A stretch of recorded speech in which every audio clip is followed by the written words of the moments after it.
friends, welcome back to my channel. My name is Veronica and I run a small crochet plushie business. And in this week's video, we will be going to a market together. So let's go. Hi friends, happy Saturday. It is market day now and I'm in the process right now of getting ready and getting all my market supplies packed up and into the car. The weather right now is pretty nice. It's kind of sunny and then sometimes cloudy. There is a slight chance of thunderstorms later tonight, but let's just cross our fingers that this will not happen. But for now the weather is looking pretty good and I'm planning to leave at around 2:30. It's currently almost 2, so pretty late already. I didn't get a lot done today so far and it takes me about half an hour to go to the venue, and then check-in starts at 3 yet again, but the parking situation might be a bit more difficult this time because it's right like in the middle of the city, and last time it was kind of like in one of the quarters a bit outside of the city center, and this time it's very much downtown, so we will see about that. I do want to make a reel about everything I crocheted this week yet again before packing up, so that's what I will be doing now. And then I will get my market bag ready with all of my yarn and supplies to work on some stuff while I'm there. So what I am planning on taking this time are my keychain rings, because a couple people have asked me before if they could put their mini items on a keychain, so I will just take them now and see what I do about that, if I use them at all, but I just want to take them. So the cart is all packed. It looks pretty full this time again, and I'm super happy with that because I feel like I am not bringing anything, and also I'm wearing a tank top, that's why it looks like I'm naked. And for the weather, it's looking like it might rain at 8 for a short time, but just a little drizzle, and for the rest of the evening it should be all right. So I will now drive to the venue. I am a bit late. It's like 2:45 now, so I will arrive a bit late, but that shouldn't be a problem. So let's go.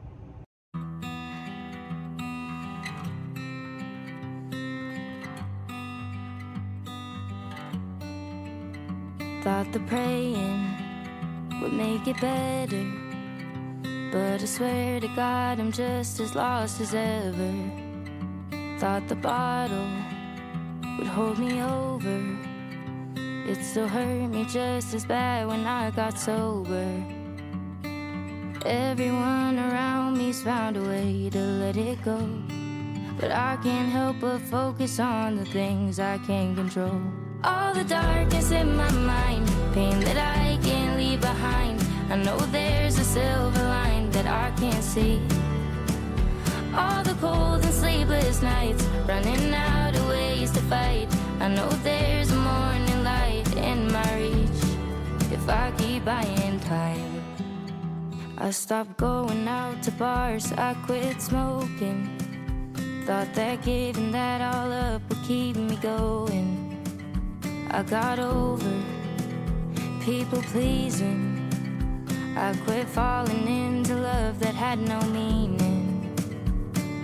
I could search forever for a peace I'll never know, but I can't help but focus on the things I can't control. All the darkness in my mind, pain that I can't leave behind. I know there's a silver line that I can't see. All the cold and sleepless nights, running out of ways to fight. I know there's a morning light in my reach if I keep buying time.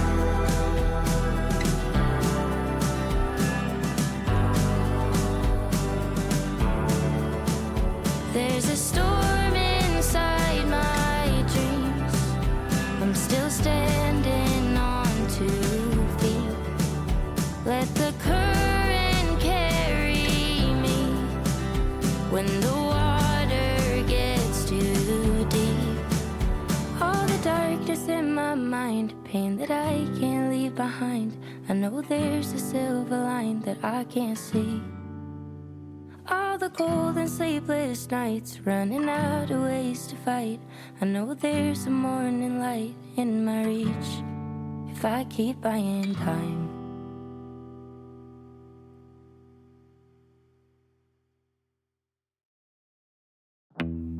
Your hair looks longer than last June. There's so much I've been down to know about you. Can I just... But we've been distant. Is it too soon to call pretending it's to ask you what's new? And I hope we haven't lost our way, 'cause it feels that way to me.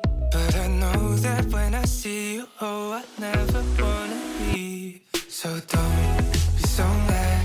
I know that it's easier said than done, and it feels like it's hopeless. I'm begging you, please hold on. Maybe the reason tossing and turning is 'cause I'm scared one day you won't reply.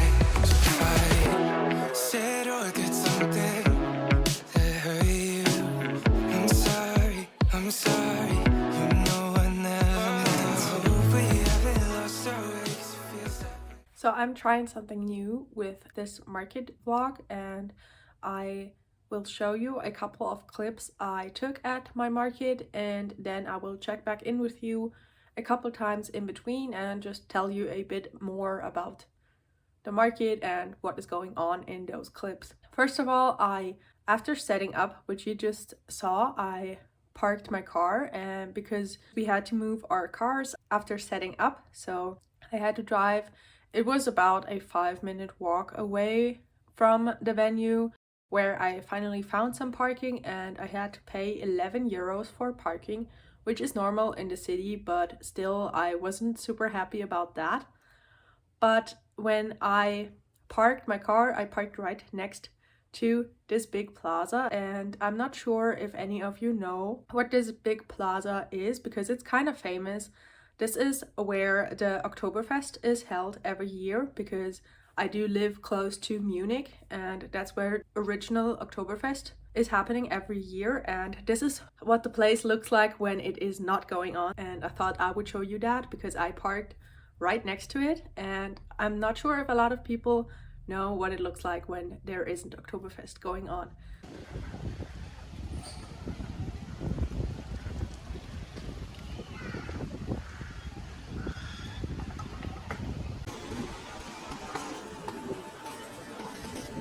So then I had to walk back to my stall, and as I said, that took me about 5 minutes to walk back there. And of course, while I parked my car, I took my cash box and everything that is important in my backpack with me, because I was not going to let that stay at my booth while I'm not there. And I also spoke to the people behind me. So my booth was at the end of one of the streets, so I only had one vendor neighbor, and I talked to them. There were a couple of people who ran that booth. It was a flea market booth, because that market, as I've said before, I've done a couple of those markets with this organizer, and they're always part flea market and part handmade market. So the people behind me had a flea market booth, and I spoke to them before I was parking my car and just said, I'm here by myself, and would you mind watching my booth for a second while I park my car? Because it's super difficult when you do markets by yourself, because once you leave, and you have to leave at a couple points, especially when you have to park somewhere else, so that's super difficult to leave your booth just unsupervised. So I spoke to them, and they were happy to watch my booth because they were still setting up while I was already finished. And when I got back, like, the weather switched immediately. When I got to the market, it was super nice weather, super sunny, and then while setting up, the weather completely changed and it started raining, just drizzling a bit, but also it started winding so much, and the wind got super bad. Not so much while I was setting up. While I parked my car, the wind really picked up, and while I was walking back, I just wanted to film like an aesthetic walking to my booth clip, but one of the tents just blew away. And what's really bad about this is that I didn't bring my own canopy. The organizer always provides canopies with this event, and they provided the canopies, but they didn't have any weights for the canopies, which is super weird, because even if it's not winding, you should always have weights for your canopies, because they just act like super big wind shields and they will eventually flip even when it's not winding super hard, but the tent just flew away and they didn't have any weights with them, so they just told us vendors to like hold on to our booths, which was not very professional, if I do say so myself. And it was also kind of annoying because people at the beginning of the market, there were quite a lot of people, and I kept checking people out, and then the wind would just blow and I had to like hold on to my tent with both hands and tell them like, wait a second, I just have to hold on to this. That felt super unprofessional that I had to do this all the time. And it was honestly also kind of hard. Like the tent, it develops quite the strength when there's so much wind blowing. So I really had to hold it down pretty hard that it wouldn't fly away. So that was not super great.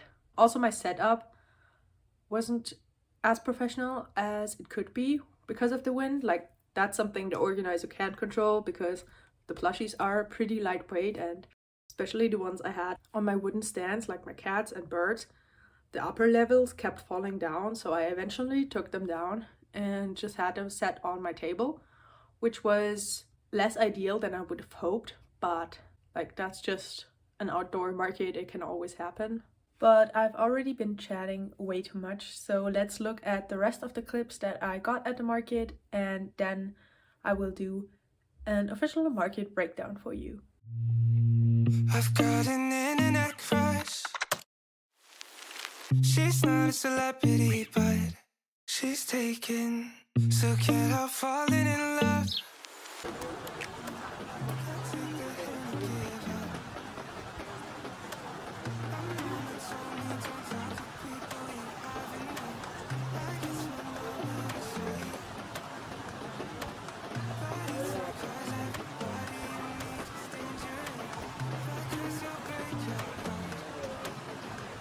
She plays it so cool, making up her own rules, and I'm a loser for thinking I've got any shot in the dark. Now it's hitting me hard. Tell me, what am I supposed to do?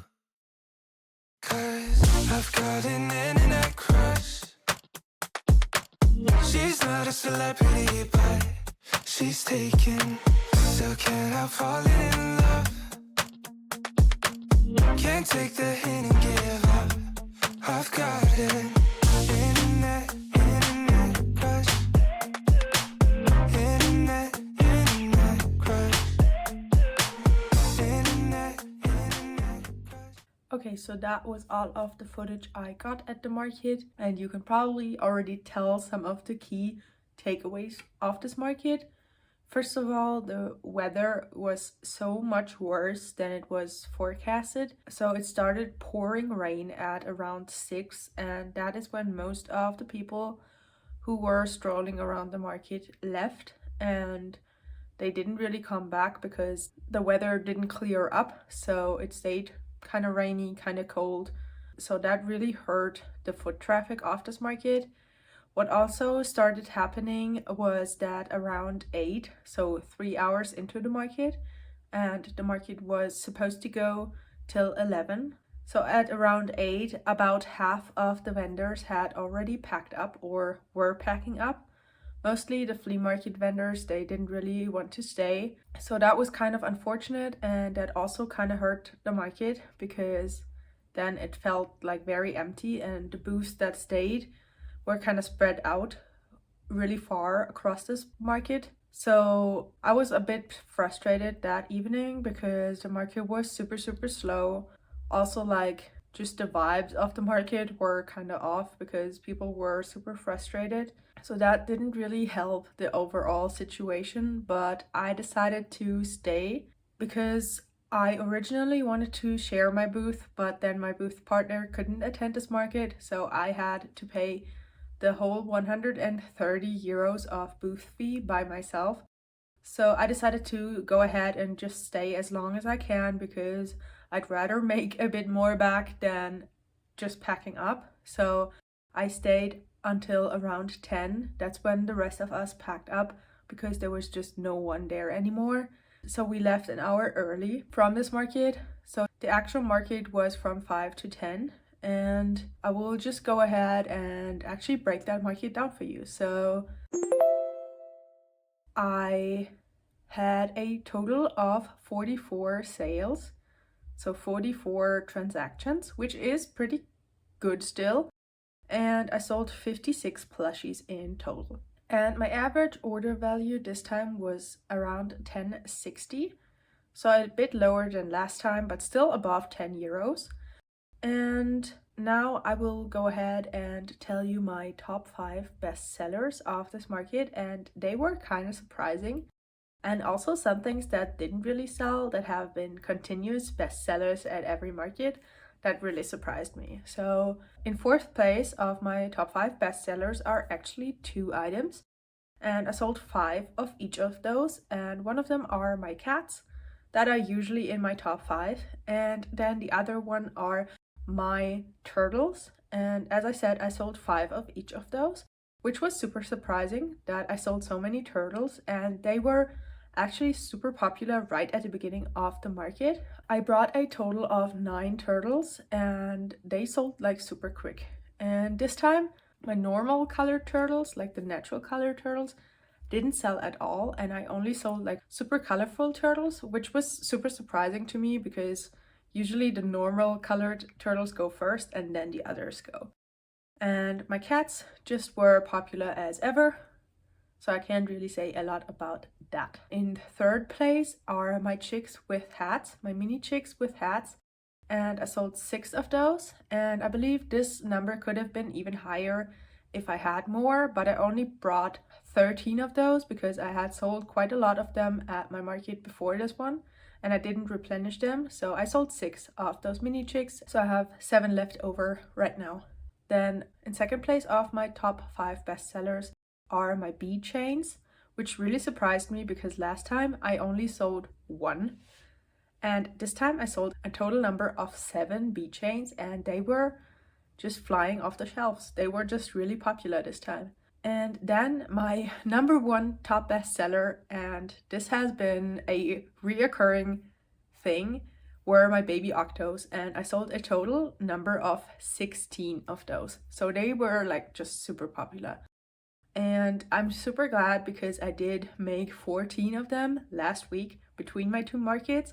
So that was really the right decision to focus on those because they were my bestseller, I think, last week as well, and then this week again.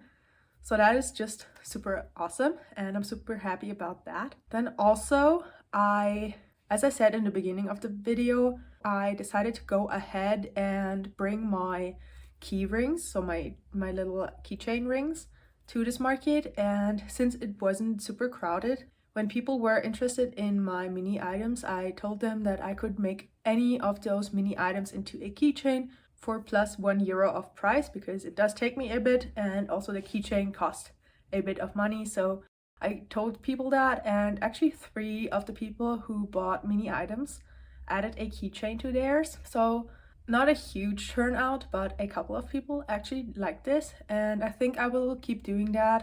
Probably not for markets that are like super crowded because it does take me a bit to actually attach the keychain, but for markets like this where it's kind of slow, I will definitely take these keychains in the future again and just offer my mini items as keychains as well. Okay, so then the things that really surprised me that they didn't really sell at all were my baby whales. I only sold 1.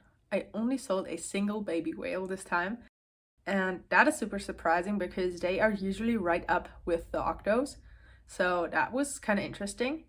And then I also only sold 2 of my mushroom pops, which is also less than usual. So these 2 items just didn't do it this time.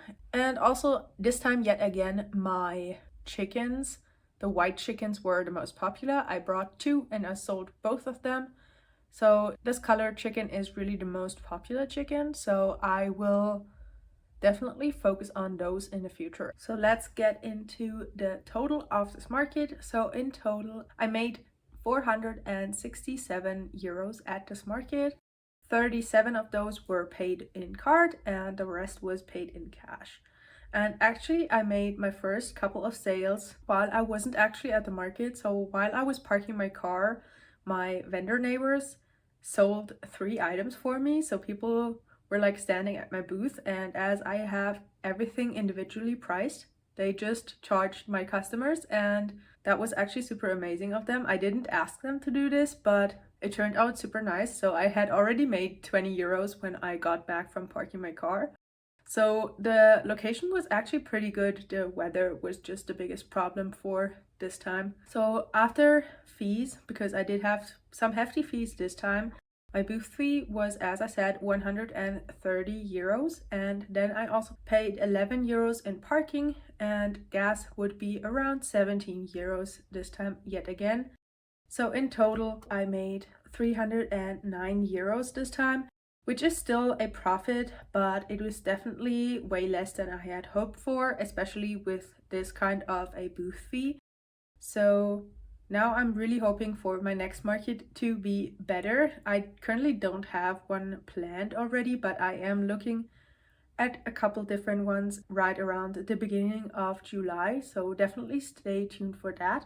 So I hope you liked this week's video, even though this market was kind of not the best I've ever done, but still thank you so much for watching, and bye.